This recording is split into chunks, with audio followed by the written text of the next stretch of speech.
Hello friends, welcome to my channel advocate Yuvraj Singh. देखिए, आज हम लोगों को सीआरपीसी में चैप्टर नंबर 5 पढ़ना है, जो गिरफ्तारी की बात करता है। ये मोस्ट इम्पॉर्टेंट चैप्टर होता है। ये गिरफ्तारी प्री के लिए भी और मेंस के लिए भी यहाँ से दोनों क्वेश्चन आते ही आते हैं। तो आज हम लोग गिरफ्तारी पढ़ेंगे कि गिरफ्तारी क्या होती है। गिरफ्तारी का जो चैप्टर नंबर ये 5 है, यहाँ से सेक्शन 41 से लेके 60A तक गिरफ्तारी का प्रावधान करता है, गिरफ्तारी के बारे में बताता है। आज हम लोग गिरफ्तारी के बारे में सेक्शन 41 को पढ़ेंगे। 41 में गिरफ्तारी से संबंधित बहुत बड़ी समस्या होती है। उसमें यह कहा जाता है कि इस सेक्शन में हम क्या पढ़ें क्या ना पढ़ें, क्या छोड़ दें, क्योंकि इसमें बहुत बड़ी समस्या आती है। 41 का जो सेक्शन 41 है, इसमें बहुत बड़ी समस्या आती है कि हम क्या पढ़ें क्या ना पढ़ें। तो इसमें आज हम लोग पहले सेक्शन 41 को पहले बहुत अच्छे समझेंगे गिरफ्तारी का। इसके बाद हम लोग नेक्स्ट और वीडियो इसके बारे में समझेंगे। पहले हमें ये पता होना चाहिए कि जो चैप्टर हम लोग सीआरपीसी में पढ़ रहे हैं कि ये चैप्टर क्या है। तो गिरफ्तारी पढ़ रहे हैं, तो गिरफ्तारी के बारे में देखते हैं कि गिरफ्तारी आखिर क्या है। देखिए, चैप्टर नंबर 5 जो सेक्शन बात कर रहा है 41 से लेकर 60A तक गिरफ्तारी का प्रावधान करता है। अब गिरफ्तारी क्या है? तो गिरफ्तारी विधिक प्राधिकारी द्वारा किसी व्यक्ति की स्वतंत्रता पर पूर्व अवरोध लगाना गिरफ्तारी होता है। यहाँ पे विधिक प्राधिकारी द्वारा किसी व्यक्ति के स्वतंत्रता पर पूर्व अवरोध लगाना गिरफ्तारी होता है।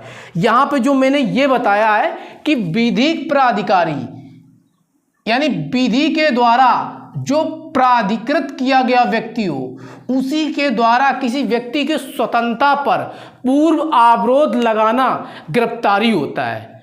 अब यहाँ पे आम व्यक्ति द्वारा गिरफ्तारी नहीं कही गई है, यहाँ विधि के द्वारा जो प्राधिकृत व्यक्ति होता है उसके द्वारा गिरफ्तारी जो होती है वो उसके स्वतंत्रता पर पूर्व अवरोध उत्पन्न लगाना गिरफ्तारी होता है। हम ये कह सकते हैं कि जैसे कि कोई आम व्यक्ति है, आम व्यक्ति किसी व्यक्ति को अगर कोई व्यक्ति को अंदर एक कमरे में बंद कर दे तो क्या ये गिरफ्तारी हो जाती है? नहीं, ये गिरफ्तारी नहीं होगी, क्योंकि यहाँ गिरफ्तारी जो है वो विधिक प्राधिकारी द्वारा किसी व्यक्ति की स्वतंत्रता पर पूर्व अवरोध उत्पन्न कर दे, वो गिरफ्तारी के अंतर्गत आता है। यानी विधि के द्वारा जो उस व्यक्ति को शक्तियां प्राप्त हो गई हैं, जो विधिक प्राधिकारी के द्वारा जो विधि के अनुसार जिस व्यक्ति को शक्तियां प्राप्त हो जाती हैं, वो व्यक्ति के द्वारा किसी व्यक्ति को गिरफ्तार किया जाता है तो वो गिरफ्तारी के अंतर्गत आ जाता है। उसके स्वतंत्रता पर पूर्व अवरोध उत्पन्न कर देता है तो वो गिरफ्तारी के अंतर्गत आ जाता है। जैसे हम ये बोल सकते हैं कोई आम व्यक्ति द्वारा क्या गिरफ्तारी हो सकती है? नहीं, आम व्यक्ति द्वारा गिरफ्तारी नहीं हो सकती है, क्योंकि जब हम लोग सीआरपीसी का सेक्शन 37 पढ़ेंगे तो 37 में वहाँ पे क्या बताया गया है? वहाँ बताया गया कि जनता द्वारा जैसे जनता द्वारा पुलिस अभिरक्षा में कोई व्यक्ति निकल भाग जाता है तो जनता द्वारा उसकी सहायता के लिए उस पुलिस अधिकारी की पूरी शक्तियाँ उस जनता पे दे दी जाती हैं कि उस व्यक्ति को आप गिरफ्तार करो जाके, तो वहाँ पे वो गिरफ्तारी आ जाएगी। क्योंकि यहाँ इसके अंतर्गत वो गिरफ्तारी नहीं आएगी। तो हमने क्या यहाँ बताया कि विधिक प्राधिकारी द्वारा किसी व्यक्ति की स्वतंत्रता पर पूर्व अवरोध उत्पन्न करना एक गिरफ्तारी आता है। यहाँ आम व्यक्ति द्वारा गिरफ्तारी नहीं होगा। जैसे किसी व्यक्ति को किसी कमरे में कोई व्यक्ति बंद कर देता है तो वो गिरफ्तारी के अंतर्गत नहीं आएगा, भले वो अन्य जो अपराध होते हैं उनके तहत आ जाएगा, जैसे सदोष के अंतर्गत आ जाएगा। जो व्यक्ति जिस व्यक्ति को गिरफ्तार करके जिस व्यक्ति को कमरे के अंदर बंद करता है तो वो सदोष परिरोध के अंतर्गत आ जाएगा, क्योंकि गिरफ्तारी के अंतर्गत नहीं आएगा। वो विधि के द्वारा शक्तियां प्राप्त हो यानी प्राधिकृत हो, तब उस व्यक्ति द्वारा किसी व्यक्ति को गिरफ्तार किया जाता है तो वो गिरफ्तारी के अंतर्गत आ जाता है। तो ये गिरफ्तारी होती है, ये गिरफ्तारी की डिफिनेशन होती है। अब प्रश्न इसमें ये आता है कि जो गिरफ्तारी होती है ये कितने प्रकार की होती है? तो गिरफ्तारी 2 प्रकार की होती है। यहाँ पे बता रहे हैं गिरफ्तारी कितने प्रकार की होती है। तो गिरफ्तारी जो होती है वो 2 प्रकार की होती है। एक होती है बिना वारंट के साथ, वारंट के बिना, और एक होती है वारंट के साथ गिरफ्तारी होती है। जो बिना वारंट की गिरफ्तारी होती है वो यहाँ हम लोग पढ़ेंगे बिना वारंट की गिरफ्तारी। दूसरी होती है कि वारंट के साथ गिरफ्तारी। जब वारंट के साथ हम लोग गिरफ्तारी पढ़ेंगे तो सेक्शन सीआरपीसी का 87 और 89 यानी 89 और सीआरपीसी का सेक्शन 204, जब ये सेक्शन पढ़ेंगे तो यहाँ वारंट के साथ गिरफ्तारी होती है। जबकि हम बिना वारंट की गिरफ्तारी पढ़ते हैं तो बिना वारंट की गिरफ्तारी जो होती है वो हम इसके अंतर्गत पढ़ेंगे कि क्या क्या बताया गया है बिना वारंट की गिरफ्तारी। अब यहाँ देखिए सीआरपीसी का सेक्शन 41 जो 41 बात करता है, इसी को आज हम लोग पढ़ना है, इसी के बारे में हमसे समझना अच्छे से ना। पुलिस द्वारा बिना वारंट गिरफ्तारी। अब ये देखिए कि पुलिस द्वारा जो बिना वारंट गिरफ्तारी होती है वो कैसे होगी, वो कौन कौन व्यक्ति गिरफ्तार कर सकते हैं। जैसे सीआरपीसी का सेक्शन हम लोग 41-42 पढ़ेंगे तो यहाँ पुलिस द्वारा गिरफ्तारी होती है। 41 और 42 के अनुसार यहाँ पुलिस द्वारा गिरफ्तारी होती है, जबकि प्राइवेट व्यक्ति द्वारा जो गिरफ्तारी होती है वो सीआरपीसी के सेक्शन 43 में होती है। और मजिस्ट्रेट द्वारा जो गिरफ्तारी होती है वो सीआरपीसी के सेक्शन 44 में गिरफ्तारी होती है। तो यहाँ सब बिना वारंट की गिरफ्तारी हो रही है। अब जो गिरफ्तारी है ये हमने बताया 2 प्रकार की होती है, एक वारंट के साथ और दूसरी बिना वारंट के साथ। जो बिना वारंट की गिरफ्तारी हो रही है ये पुलिस अधिकारी द्वारा ये 41 और 42 के अनुसार हो रही है। इसका 41 का सब क्लॉज 1 आता है। इसको मैंने 2 फॉरवर्ड में बांट रखा है क्योंकि ये एक ही चीज बताया गया है, इसको समझने के लिए मैंने 2 अलग कर दिया है। इसमें कहा गया है कि संज्ञेय मामलों में गिरफ्तारी। अब हमने सीआरपीसी में आपको बताया था कि गिरफ्तारी जो होगी वो संज्ञेय मामलों में होती है। तो वो कौन सी गिरफ्तारी होती है, पुलिस कब गिरफ्तार करता है? पुलिस जब गिरफ्तार करता है जब संज्ञेय मामले होते हैं, तो बिना वारंट के गिरफ्तार कर सकता है। सीआरपीसी के सेक्शन 2 के सी में जब हमने बताया था आपको कि वहां बताया गया संज्ञेय मामले क्या होते हैं, तो संज्ञेय मामलों में क्या आता है कि पुलिस अधिकारी द्वारा किसी व्यक्ति को बिना वारंट के किसी व्यक्ति को गिरफ्तार करता है तो वो संज्ञेय अपराध होते हैं, जो प्रथम अनुसूची और स्तंभ नंबर 4 में दर्शाया गया है, तो वो संज्ञेय मामले होते हैं। अब यहां बता रहा है कि संज्ञेय मामलों में गिरफ्तारी, यानी जो गिरफ्तारी होगी वो संज्ञेय मामलों में है, तो यानी अब बिना वारंट के पुलिस अधिकारी गिरफ्तार कर लेगा। सीआरपीसी का सेक्शन 41 का सब क्लॉज ए, यानी सब क्लॉज 1 का सब क्लॉज ए और सब क्लॉज वी का ए यहां स्मॉल में है, कैपिटल में नहीं है, याद रखिएगा। हमने बताया संज्ञेय मामलों में गिरफ्तारी। सीआरपीसी का सेक्शन 41 का सब क्लॉज 1 का सब क्लॉज ए स्मॉल में, सब क्लॉज बी ए ये पड़ता है संज्ञेय मामलों में गिरफ्तारी होती है। यहां पे इतना ध्यान रखिएगा। आप चाहें तो बेयर एक्ट उठा लीजिए और बेयर एक्ट में देखिए जो मैं ये बता रहा हूं, आप बिल्कुल ये बेयर एक्ट लेकर बिल्कुल इसको ऐसे से समझिए कि कहां पे क्या बताया गया है। देखिए ये मैंने क्या बताया कि पुलिस अधिकारी जो पुलिस होता है संज्ञेय मामलों में गिरफ्तारी। देखिए 41 का सब क्लॉज 41 सब क्लॉज 1 का ए, सब क्लॉज बी और सब क्लॉज बी का ए, ये जो बताया गया है ये संज्ञेय मामलों में गिरफ्तारी है, ये इसमें बताया गया है। ये आप बिल्कुल वेयर उठा के उसमें टिक कर लीजिए, यहां बता रहा है। अब यहां पे क्या होता है कि इसका दूसरा, पहला देखिए ये वाला क्या बताया कि सब क्लॉज 1 बता रहा है कि सेक्शन 41 का सब क्लॉज 1 का ए बोल बता रहा है कि पुलिस अधिकारी की उपस्थिति में कोई संज्ञेय अपराध करता है तो वो पुलिस अधिकारी उस व्यक्ति को गिरफ्तार कर लेगा। उसकी उपस्थिति में कोई संज्ञेय अपराध होता है तो वो व्यक्ति उसको गिरफ्तार कर लेगा। सब क्लॉज 2 बता रहा है कि संज्ञेय अपराध की इतला प्राप्त होने पर, संदेह होने पर उस व्यक्ति गिरफ्तार कर सकता है। यानी वो पुलिस अधिकारी को अपराध की कोई इतला प्राप्त होती है या संज्ञेय अपराध की सूचना या संदेह रहता है तब वो व्यक्ति आपको गिरफ्तार कर लेगा, यानी वहां गिरफ्तारी करने का उसका पावर है। और सेक्शन सीआरपीसी का 41 का सब क्लॉज वी, जो बी होता है यहां बताया गया है जबकि उसने ऐसा अपराध किया हो, कैसा अपराध, जो संज्ञेय अपराध हो, संज्ञेय अपराध किया गया हो और अपराध किया गया, कैसा अपराध किया गया, जिसकी सजा 7 वर्ष तक या 7 वर्ष से कम या चाहे जुर्माने सहित या रहित हो, तब उस व्यक्ति को गिरफ्तार कर सकता है। यहां बता रहा है 41 का बी का सब क्लॉज ए, यहां बता रहा है जबकि ऐसा अपराध किया गया हो जो 7 वर्ष से अधिक और चाहे जुर्माना सहित हो या रहित हो और मृत्यु दंड से दंडनीय अपराध होता है, तो वो व्यक्ति, उस पुलिस अधिकारी उस व्यक्ति को गिरफ्तार कर सकता है।